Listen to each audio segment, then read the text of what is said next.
दोस्तों इस वीडियो में हम लोग बात करने वाले हैं एनएलएस डेफिनेशंस के बारे में। मतलब कि नॉक्सियस लिक्विड सब्सटेंस का डेफिनेशन क्या होता है। तो एमएमडी की सर्वेयर नॉर्मली वो डेफिनेशन से मार्पल से पूछ ही लेते हैं कि नॉक्सियस लिक्विड सब्सटेंसेस का डेफिनेशन बताओ।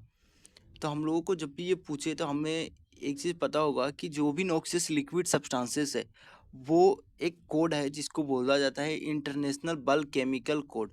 तो इंटरनेशनल बल्क केमिकल कोड्स में जो भी नॉक्सियस लिक्विड सब्सटेंसेस है उन सब का जो भी नाम है, जैसे कि कैटेगरी एक्स हो, वाई हो, जेड हो, तो ये जितने भी कार्गोस होते हैं वो सब के सब नॉक्स इंटरनेशनल बल्क केमिकल कोड्स में वो सारे के सारे जो भी कार्गोस हैं उनका नाम मेंशन होता है। तो एनेक्स 2 का जो रेगुलेशन 1 है, जो कि डेफिनेशंस है, उसका पैराग्राफ 10 में डेफिनेशन जो नॉक्सियस लिक्विड सब्सटेंस का है डेफिनेशन मेंशन है। वो बोलता है कि noxious liquid substance means any substance indicated in the pollution category column of chapter 17 और 18 of the international bulk chemical code. तो इन्होंने साफ साफ बोल दिया कि नॉक्सियस लिक्विड सब्सटेंस का मतलब है वो सारे ही पोल्यूशन कैटेगरी मींस वो सारे ही सब्सटेंसेस जो कि पोल्यूशन कैटेगरी में मेंशन है, किसका, चैप्टर 17 और 18 of international bulk chemical code. तो हम लोगों से जब भी पूछे बस इतना ही हमें बता देना है कि इंटरनेशनल बल्क केमिकल कोड के जो पोल्यूशन कैटेगरी कॉलम है उनमें जो भी सब्सटेंसेस मेंशन है, चाहे कैटेगरी एक्स के हो, वाई के हो या जेड के हो, जो कि चैप्टर 17 और 18 में, चैप्टर 17 और 18 of international bulk chemical code में है, उसे हम लोग नॉक्सियस लिक्विड सब्सटेंस बोलते हैं। नेक्स्ट वो लोग पूछते हैं कि पी&ए मैनुअल क्या है। तो पहली चीज़ है कि पी&ए मैनुअल जो है सिर्फ और सिर्फ केमिकल कैरियर्स के लिए ही होता है। जैसे ऑयल टैंकर के लिए इसगोट होता है, तो वैसे ही पी&ए मैनुअल जो है सिर्फ केमिकल कैरियर्स के लिए होता है। तो एनेक्स 2 का जो रेगुलेशन 14 है वो पी&ए मैनुअल को ही डील करता है। रेगुलेशन 14 लिखा ही हुआ है प्रोसीजर एंड अरेंजमेंट मैनुअल, यानी कि पी&ए मैनुअल।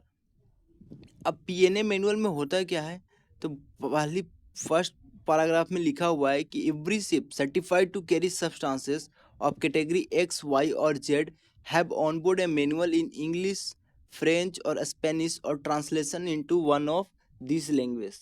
बोलता है कि जो पी&ए मैनुअल है वो एवरी शिप मीन्स उन्हीं जहाज़ों पे होता है जो कि सर्टिफाइड है to carry substances of category X, Y और जेड।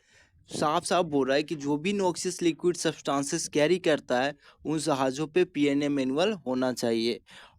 और ये जो पी&ए मैनुअल जो है ये अप्रूव्ड होता है बाय एडमिनिस्ट्रेशन। और बोलता है कि इसका जो लैंग्वेज क्या है, आइदर इंग्लिश हो, फ्रेंच हो या स्पेनिश हो, नहीं तो translation into one of this language. इनमें से किसी एक लैंग्वेज पे क्या होना चाहिए, उसका ट्रांसलेशन होना चाहिए। अब पॉइंट नंबर 2 की बात करता है, जो कि पैराग्राफ 2 है, उसमें साफ साफ मेंशन है कि पी&ए मैनुअल का पर्पस क्या है। तो उसका पर्पस इन्होंने लिख के बताया है कि जो भी शिप्स ऑफिसर्स हैं, जो भी शिप्स ऑफिसर है उनके लिए जो भी फिजिकल अरेंजमेंट है and all the operational procedure with respect to, चाहे वो कार्गो हैंडलिंग हो, मतलब जब लोडिंग कर रहे हैं, डिस्चार्जिंग कर रहे हैं, टैंक क्लीनिंग के टाइम पे या स्लोप हैंडलिंग के टाइम पे, कार्गो टैंक में अगर ब्लास्टिंग या डी ब्लास्टिंग कर रहे हैं, तो इन सारे ऑपरेशन जो कि सारे, चाहे कार्गो हैंडलिंग हो, लोडिंग या अनलोडिंग हो, टैंक क्लीनिंग हो, स्लोप हैंडलिंग हो या cargo tank blasting and D blasting, ये सारे क्रिटिकल ऑपरेशंस है। तो इन सारे क्रिटिकल ऑपरेशंस के लिए जो भी उनके फिजिकल अरेंजमेंट है, चाहे जो भी उनका ऑपरेशनल प्रोसीजर होता है, वो सब हमें उस ऑपरेशन के ड्यूरेशन में हमें क्या क्या ये हमें फॉलो करना होता है, जो भी उसका ऑपरेशन प्रोसीजर है, वो सब के सब वो जो भी है मेंशन होते हैं प्रोसीजर एंड अरेंजमेंट मैनुअल में। जिससे अगर हम लोग प्रोसीजर एंड अरेंजमेंट मैनुअल को इन सारे क्रिटिकल ऑपरेशन के समय अगर हम लोग फॉलो करते हैं तो हम लोग कंप्लाई कर सकते हैं with the requirement of this annex.